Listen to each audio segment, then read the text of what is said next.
읽으시는 본문 말씀 이사야서 64장 8절 주는 토기장이이며 우리는 진흙이라는 말씀을 가지고 여러분들과 같이 나눠보도록 하겠습니다. 저는 학생 때 인천에 있는 산성 침례교회를 다녔습니다. 돌아보면 그때 성경 공부도 제대로 못했고 예수님에 대해서도 잘 알지 못했었습니다.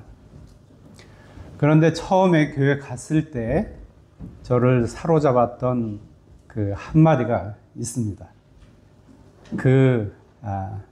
단어가 승화라는 단어입니다. 그때 담임 목사님 성함이 이천수 목사님이셨는데, 이천수 목사님은 청년들에게 너의 삶을 승화시켜라, 승화된 삶을 살아라 라고 저희 어렸을 때 자주 설교하셨습니다. 그때 그 승화라는 단어가 그 의미가 저한테 확 다가오면서 가슴이 아주 뜨거웠던 그런 기억이 있습니다. 담임 목사였던 이천수 목사님은 피덩이 때 어머니가 돌아가셨습니다. 아버지가 곧 재혼하면서 그 아이를 할아버지한테 맡겼습니다. 물론 할아버지가 최선을 다해서 아이를 돌봤겠지만 목사님은 불우한 그런 어린 시절을 보냈습니다. 할아버지는 그때 교회 사찰 일을 하셨고 목사님은 인생을 원망하면서 어린 시절을 보냈습니다. 그런 상실의 고통, 또 가난과 어려움 속에서도 목사님이 열심히 공부해서 서울대학교에 입학을 했습니다. 그리고 졸업을 하고 고등학교 교사가 되었는데 곧 이어서 폐병에 걸렸습니다. 그리고 요양 생활을 하게 되었습니다.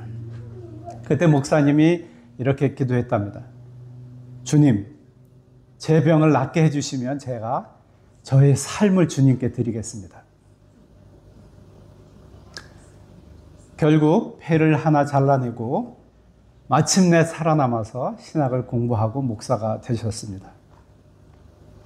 그리고 나서 인천 숭이동에 있는 어느 집사님 집에 그 닭장이 있었는데 그 닭장을 수리해서 그 닭장에서 교회를 시작하셨습니다. 그리고 얼마 후에는 인천의 수봉산이라고, 지금은 수봉공원인데 그 오래전에 공동묘지와 과수원이 있었는데 그 근처에서 지금의 교회를 개척을 하셨습니다. 당시 무덤들이 있었는데 그 무덤 사이에 공터에다가 교회를 시작하셨다고 그렇게 합니다. 그래서 가난해서 구제품을 사서 옷을 해입고 엿장수에게서 가방을 사서 성경책을 그 가방 속에 넣고 신방을 다녔고, 그리고 신발에 늘 그 구두가 오래돼서 앞창 뒤창이 다 벌어져 가지고 그 입을 벌린 구두를 신고 그리고 전도와 신방을 다니던 목사님으로 많은 사람들이 기억하고 있습니다. 그래서 교인들의 사랑과 존경을 받았지만 늘 가난하고 몸이 약한 그런 힘든 삶을 살았습니다. 목사님의 삶이 어땠을지 우리 충분히 이해가 갑니다. 그런 목사님이 교인들에게, 특히 청년들에게 너의 삶을 승화시켜라, 승화된 삶을 살아라 라고 설교할 때 교회 젊은이들이 큰 감명을 받았던 것입니다.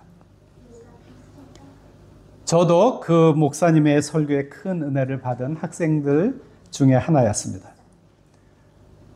제가 어렸을 때 아버님이 당뇨병을 앓으셨습니다. 당뇨병이 점점 심해지자 몸이 아파서 직업을 잃으시고 결국은 희망을 잃고 매일 알코올에 의존해서 살았습니다. 나중에는 거의 매일 술 주정을 하시면서 가족들을 괴롭히셨습니다. 저녁에 술을 드시고 들어올 때마다 어린 저는 오늘은 또 무슨 일이 벌어지려나 하면서 걱정하며 공포에 떨었던 그런 기억이 지금도 있습니다. 그렇게 저의 사춘기 때의 기억은 저희 미래가 암울하다, 미래에 소망이 없다라는 그런 것이었습니다. 그래서 젊은 아이가, 어린아이가 미래가 그렇게 예상되니 얼마나 힘든 삶을 살았겠습니까? 그래서 제가 이제 기계과, 공업고등학교 기계과를 가야겠다 생각하면서 내가 이제 대학을 못 가는구나. 내 인생에 대학은 없구나. 돈을 벌어야 되니까. 밤에 이런 생각이 들 때마다 남몰래, 한방에서 다 잤으니까 남몰래 숨을 죽이면서 울었던, 그래서 벽에가 젖었던 그런 생각이 지금도 납니다. 그런 상황일 때 제가 처음 교회 나간 것입니다. 그런데 처음으로 승화된 삶을 살아라, 가치 있는 삶을 살아라 라는 그런 설교를 들었을 때 소망 없이 어렵게 살던 저에게 어떤 심정이 왔을까요? 큰 화살이 제 가슴에 깊숙이 꽂히는 그런 느낌을 받았습니다. 내가 몰랐던 삶이 있구나. 이렇게 사는 게 끝이 아니구나. 이렇게 살다가 끝나는 건 너무 억울하잖아. 라는 그런 생각을 하게 됐습니다. 그 승화라는 단어가 저에게는 힘들던 시절을 이겨낼 동력이 되었습니다. 여러분, 우리는 원치 않지만 이전에 많은 고통을 겪었고 지금도 겪고 있고 또 앞으로도 그런 어려움이 없을 것이라고 장담할 수 없습니다. 고통의 차이가 있을 수 있지만 과거에 겪었던 고통에 대한 기억은 누구나 다 가지고 있습니다. 그 고통들이 지금의 나를, 여러분을 만들어가고 있는 것입니다. 여러분, 우리가 과거를 바꿀 수 있을까요? 과거에 겪었던 그 고통을 우리가 지울 수 있을까요? 앞으로 또 다른 고통과 어려움이 닥칠 때 나는 어떻게 해야 할까? 이런 염려가 우리에게 있지 않습니까? 며칠 전에 제가 설교를 준비할 때 고목사님께서 6월은 교회의 치유의 달이라 라고 주제를 알려주셨습니다. 치유란 이전에 질병이나 사고가 있었고 지금도 아플 때 그것을 전제로 하는 말이 바로 치유라는 말입니다. 이전에 아팠고 지금도 아픈 사람을 위해 필요한 것이 무엇일까요? 치유입니다. 우리의 치유를 위해서 우리에게 승화가 필요합니다. 이것이 오늘 제가 여러분들에게 전하고 싶은 메시지입니다. 여러분, 그러면 승화가 과연 무슨 의미일까요? 승화의 신앙적인 영적 의미는 고난을 통해서 인생의 고귀한 가치를 회복하는 것을 말합니다. 인생의 고통을 더 높은 가치로 변화시키는 것을 승화라고 합니다. 승화시킨다는 것은 인생을 고귀한 것으로 차원을 높이는 것을 말한다고 할 수 있습니다. 여러분, 그렇기 때문에 승화란 깨어져 본 적이 없는 사람에게는 아무 의미가 없습니다. 그런 사람은 결코 경험할 수 없는 것이 승화된 삶인 것입니다. 고통을 겪어보지 않은 사람은 결코 경험할 수 없는 것이 삶의 승화입니다. 우리에게 고통이 닥칠 때 많은 사람들이 몇 가지 공통적인 그런 반응을 보입니다. 왜 하필 나에게 이런 고통이? 왜 나에게 이런 일이 생겼지? 왜 나만 이런 고통을 겪어야 하나? 또는 이제 내 인생은 끝이야. 앞으로도 좋은 일은 내 인생에 없을 거야. 다른 사람들은 다 행복하게 사는 것 같은데 나는 왜 이렇게 사나? 이건 너무 공평하지 않은 것이 아닌가.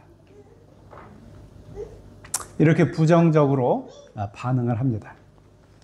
제가 본 통가에서 장애인 자녀들을 둔 장애인 자녀들을 둔 부모님들의 공통적으로 이렇게 생각을 합니다. 내가 전에 뭔가 잘못을 한 걸 하나님께서 기억하시면서 나에게 벌을 주시는구나. 그래서 내 자녀가 우리 집에 이런 일이 벌어지는구나. 하나님이 나를 저주하고 있구나. 이런 수치심과 죄책감을 가지고 살고 있었습니다. 여러분, 그렇게 생각하는 한 우리에게 치유란 있을 수가 없습니다. 진정한 치유가 올 수가 없는 것입니다.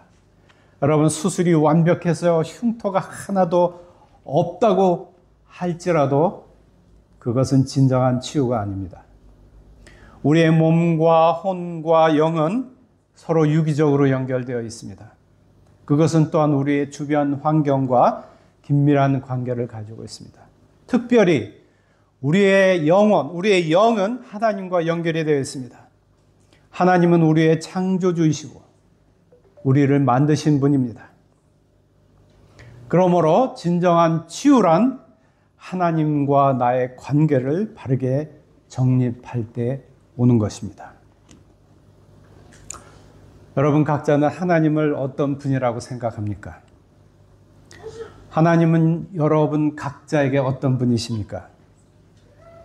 저는 교회 6월 주제인 치유를 위해서 어떤 성경 본문을 택할까 생각하다가 오늘의 성경 구절을 택했습니다. 그것은 토기장이와 진흙의 관계에 대한 그런 구절입니다. 이사야서 64장 8절을 제가 늘 읽는 세 번역으로 다시 한번 읽어보겠습니다. 내용은 비슷하지만 이렇게 쓰여 있습니다. 그러나 주님은 우리 아버지이십니다. 우리는 진흙이요 주님은 우리를 빚으신 토기장이십니다. 우리 모두가 주님이 손수 지으신 피조물입니다. 우리는 거듭해서 오늘 성경 본문 말씀을 다시 한번 읽어보았습니다. 성경 여러 곳에서 이사야서에서 여러 번, 또 에레미야서에서 여러 번 이 표현을 이스라엘 민족을 위해서 선지자들이 여러 번 표현하고 있습니다. 주님은 토기장이고 우리는 진흙이다. 에레미야서 18장 4절과 6절에서 이 관계를 아주 선명하게 표현합니다. 4절은 이렇게 말합니다. 진흙으로 만든 그릇이 토기장의 손에서 터지매 그가 그것으로 자기 의견에 좋은 대로 다른 그릇을 만들더라. 6절은 여호와의 말씀이니라. 이스라엘 족속아 이 토기장이가 하는 것 같이 내가 능히 너에게 행하지 못하겠느냐. 이스라엘 족속아 진흙이 토기장의 손에 있음 같이 너희가 내 손 안에 있느니라. 신약 성경에서도 하나님은 토기장이라는 표현이 나옵니다.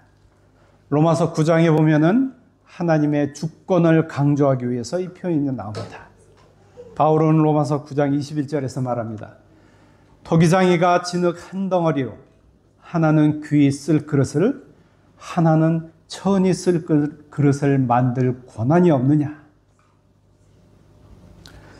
그러면 성경이 특히 선지자들이 하나님을 토기장이로 비유하는 그 이유가 무엇일까요? 바로 하나님이 가지신 완전하고 절대적인 주권을 강조하기 위해서입니다. 하나님이 가지신 완전하고 절대적인 주권. 토기장의 역할보다 더 적절하게 하나님의 권위와 주권을 선명하게 표현하는 구절은 없는 것 같습니다. 정말 토기장이는 진흙을 마음대로 원하는 대로 다룹니다. 반죽을 만들기 위해서 섞고 또 밟고 손으로 쥐어짜고 그러고 나서 도자기 형태로 만들고 나서도 마음에 안 들면 던져서 깨뜨리고 밟고 으스러뜨리고 다시 물로 섞어서 반죽으로 만듭니다. 이것을 반복할 수 있는 사람이 바로 토기장입니다. 이처럼 성경이 토기장이를 비유로 하는 이유는 누구도 시비할 수 없는 하나님의 주권을 강조하기 위해서입니다. 하나님은 우리를 그처럼 다루실 수 있는 분입니다. 여러분, 토기장이라는 단어가 나오면 진흙이라는 단어가 곧 따라 나옵니다. 성경에서 대부분 진흙은 아주 가치 없고 지저분한 어떤 존재를 의미합니다.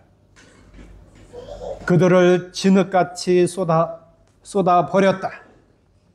너를 진흙같이 밝게 하겠다. 이런 구절들이 성경에 나옵니다. 그러면 이 진흙은 누구를 말하나요? 바로 사람입니다. 우리 모두입니다. 나입니다. 나는 아니겠지라고 생각하면 안 됩니다. 교회 다니니까 나는 아니겠지. 아닙니다. 그렇지 않습니다. 성경은 우리에게 냉정하게 말하고 있습니다. 당신은 하나님 앞에서 진흙과 같은 존재다. 우리는 하나님 앞에서 겸손할 수밖에 없는 그런 존재라는 것이죠. 하나님은 창조주이시고 우리는 피조물입니다. 이것이 성경에서 우리에게 말하는 하나님과 우리와의 관계입니다. 기분 나쁘고 인정하고 싶지 않을 수 있지만 그러나 이것이 사실입니다. 그러면 토기장이와 진흙의 관계 속에서 과연 승화란 무슨 의미가 있을까요? 여러분, 승화란 토기장이가 원하는 대로 최상의 그릇을 만들어가는 과정이다 라고 그렇게 말할 수 있습니다. 물론 사람들은 그런 작업을 볼 때마다 이렇게 생각합니다. 토기장이가 자기 마음대로 하고 있구나. 그렇지만 그렇지 않습니다. 토기장이는 자기의 기술을 총동원해서 최상의 그런 도자기를, 최상의 것을 만들려고 하는 것입니다. 마음대로 하는 것이 아니라 최고의 예술품을 만들려고 하는 것입니다. 제가 오래전에 도자기를 만드는 과정을 TV에서 본 적이 있습니다. 그 주변에 수없이 깨진 그런 도자기들이 있었어요.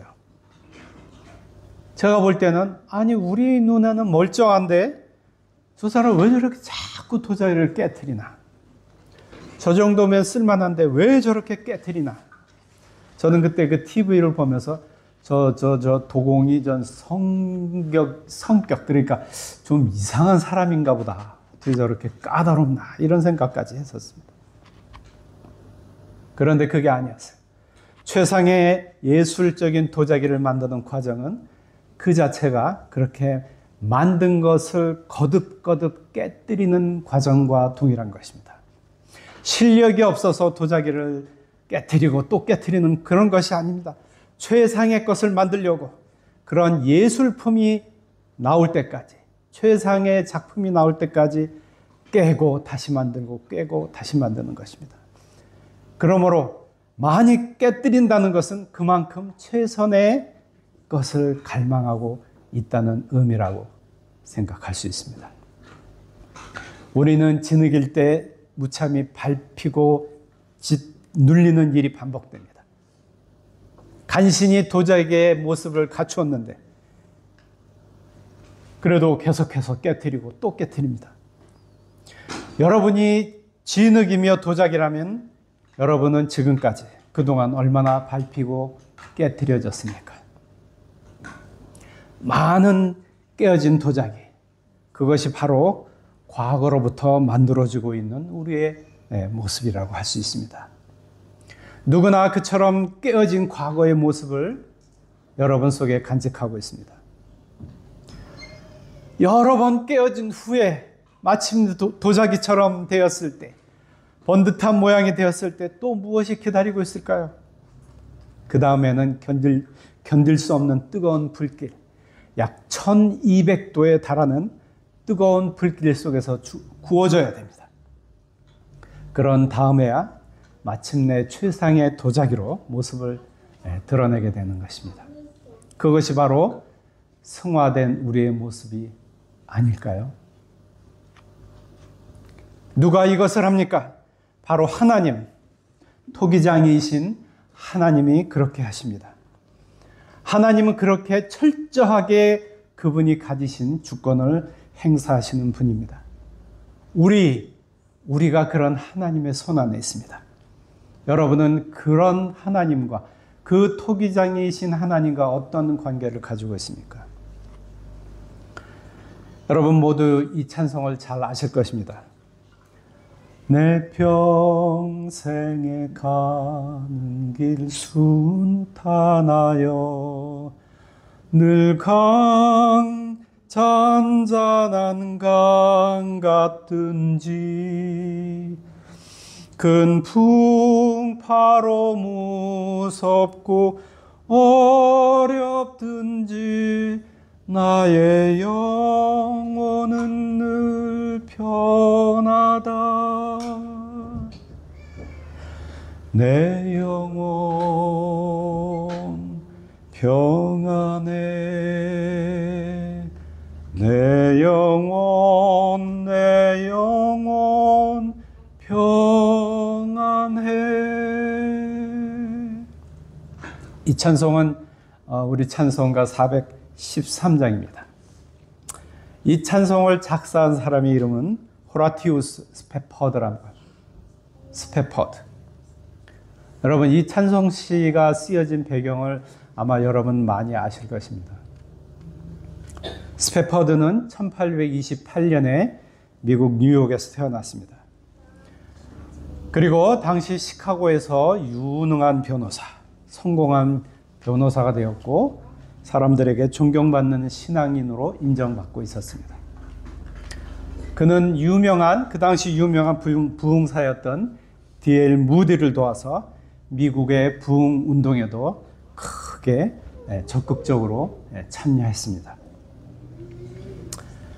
모든 면에서 부족함이 없는 그런 그에게 어느 날 큰 고난이 찾아왔습니다. 그는 변호사이면서도 부동산 투자가로 큰 성공을 거두었는데 1871년에 시카고에 큰 화재가 발생합니다. 그 시카고의 그 대화재로 말미암아 그가 가졌던 모든 재산을 잃어버리게 됩니다. 그럼에도 불구하고 그런 절망 속에서도 그는 하나님을 향한 믿음을 지키고 여전히 교회에 충성을 다했습니다. 그런데 2년 후인 1873년에 그에게 더욱 참혹하고 결정적인 고난이 찾아옵니다.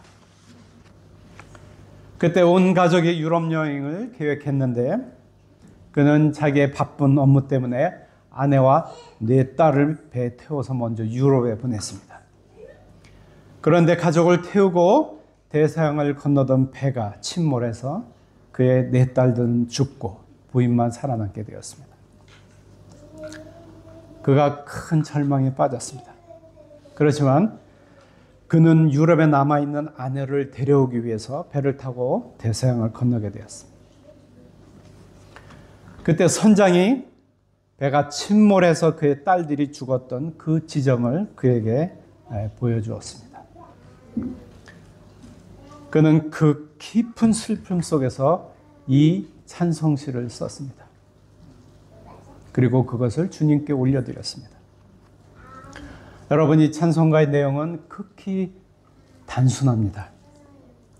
내 인생이 강같이 잔잔한 강같이 순탄해도 내 인생이 폭풍 속에 있는 것처럼 지극히 어려워도 나는 평안하다. 이 찬송시를 쓰던 그때 스페퍼드는 인생에서 가장 극심한 고통을 겪던 때였습니다. 우리는 이 찬송을 부르면서 나의 삶이, 나의 인생이 편안하기를 바라면서 이 찬송가를 부릅니다. 그런데 스페퍼드는 극심한 고통을 겪으면서 그럴지라도 나의 영혼은 평안하다라고 고백합니다. 이 찬송은 진정한 믿음을 가진 우리가 어떻게 우리의 고난과 고통을 승화시키는지 잘 보여줍니다. 우리가 믿음이 있다면 우리가 어떻게 진정한 평안을 얻을 수 있는지 우리에게 알려줍니다. 사람들은 우리에게 아무 일도 일어나지 않을 때, 나는 평안하다. 내가 부족함이 없고 늘 여유가 있을 때, 나는 평안한 삶을 살고 있다. 이렇게 얘기를 합니다. 그러나 그런 평안은 일시적인 것입니다. 금세 사라집니다. 왜냐하면 그것은 진정한 평안이 아니기 때문입니다.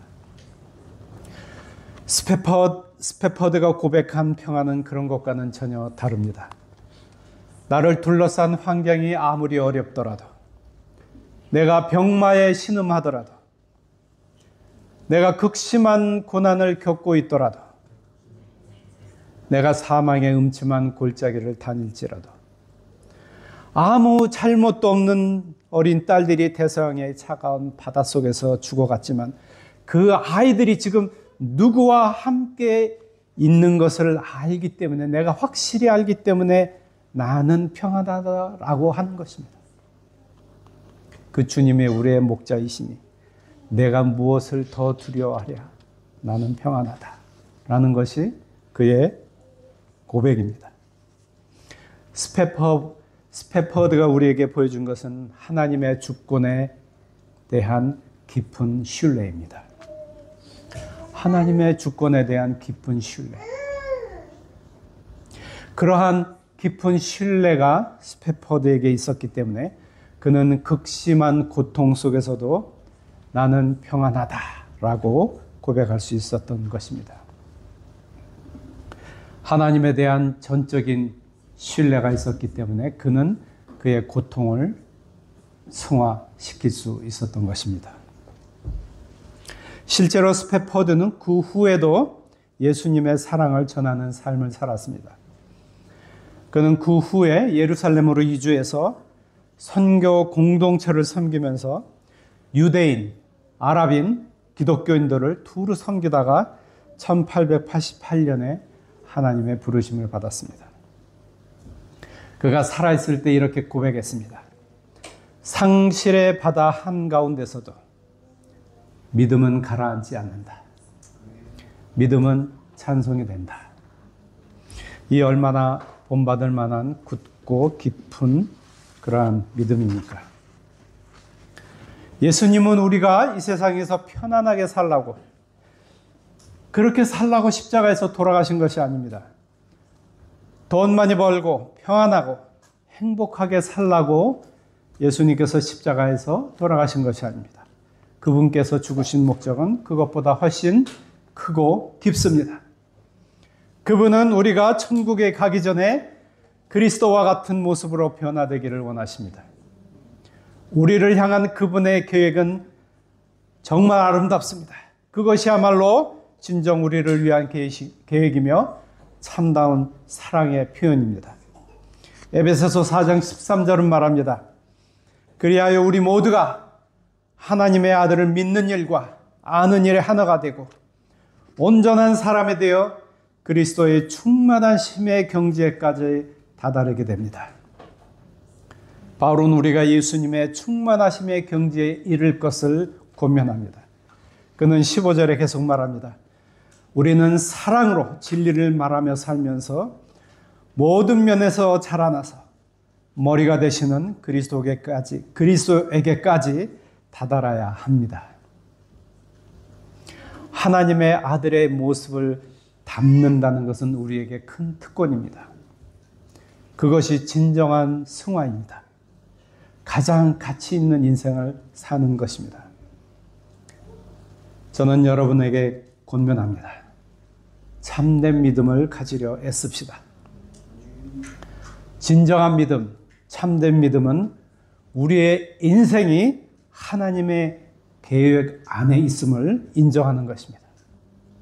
우리의 인생이 하나님의 계획 안에 있습니다. 우리는 진흙이며 하나님은 토기장이이신 것을 인정하는 것입니다. 우리는 하나님의 목적을 위해 깨어질 수 있다는 것을 우리가 인정하는 것입니다. 우리는 하나님의 계획 안에서 여러 번 깨어질 것입니다. 그리고 우리는 하나님께서 계획하신 가치 있는 삶을 살게 될 것입니다. 예수 그리스도를 닮아가는 그런 삶을 살게 될 것입니다. 여러분들의 삶을 다른 사람과 비교하지 마세요. 저는 통가에 있으면서 아주 큰 사고를 당해서 고통을 겪는 사람들을 많이 보았습니다. 결혼한 지 얼마 안 되었는데 작업하다가 자가를 만드는 기계에 몸이 빨려 들어가서 두 다리가 절단된 그런 젊은이를 위해서 기도해 주러 병원에 갔었습니다.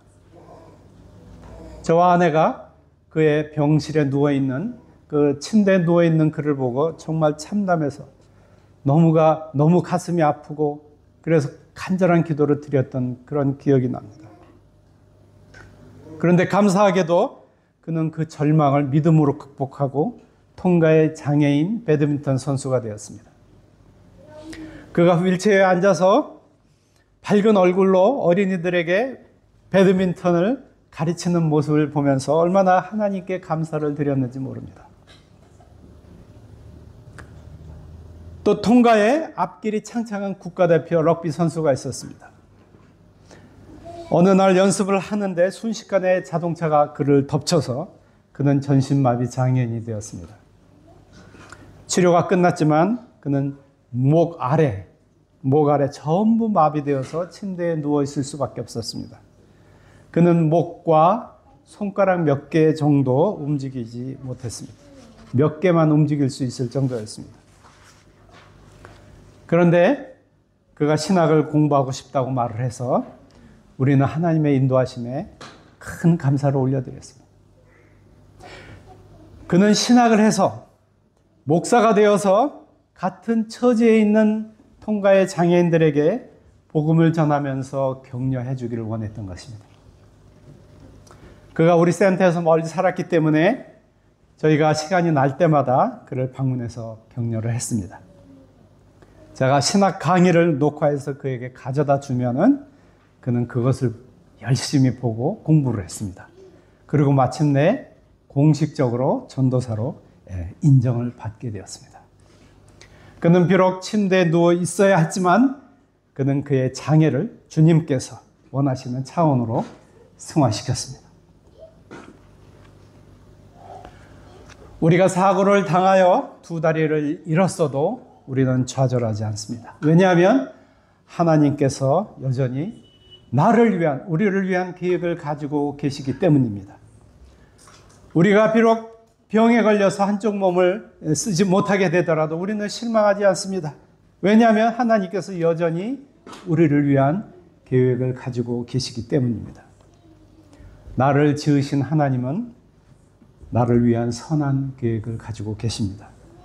하나님은 살아계시기 때문에 그분의 선한 뜻은 반드시 이루어질 것입니다. 로마서 8장 28절에 바울은 이렇게 말합니다. 하나님을 사랑하는 사람들, 곧 하나님의 뜻대로 부르심을 받은 사람들에게는 모든 일이 서로 협력하여 선을 이룬다는 것을 우리는 압니다. 구약성경 시편 56편 8절은 이렇게 말합니다. 나의 유리함을 주께서 계수하셨사오니 나의 눈물을 주의 병에 담으소서. 이것이 주의 책에 기록되지 아니하였나이까. 약간 좀 어렵죠? 제가 다시 쉽게 세번역으로 말씀드리겠습니다. 이렇게 쓰여 있습니다. 세번역. 나의 불행을 다 기록해 주세요. 당신의 책에 나의 모든 눈물을 기록해 주세요. 이 모든 것이 주님의 책에 다 기록되어 있지 않습니까? 여러분이 과거에 깨어진 과정들, 지금 겪고 있는 여러 고난들, 또 앞으로 있을 모든 어려움들이 모두 주님의 생명책에 기록이 되어 있습니다. 그러므로 우리는 주님 안에 소망을 두고 우리의 삶을 살아야 하는 것입니다. 우리의 삶이 힘들수록 우리의 고통스러운 그런 삶을 기댈 수 있는 분은 그런 분은 우리 주 예수 그리스도 그분밖에 없습니다. 주님은 보잘것없는 진흙을 최상품 도자기로 만들어내실 수 있는 분입니다. 그분이 우리의 삶을 승화시킬 것입니다. 인생의 승화야말로 과거와 현재의 고통에서 진정으로 치유되는 것이라고 믿습니다. 여러분 모두에게 주님으로 말미암는 이러한 삶의 승화가 있기를 바랍니다. 그래서 진정한 치유를 경험하는 모든 성도님들 되시기를 주님의 이름으로 축원드립니다. 기도하겠습니다.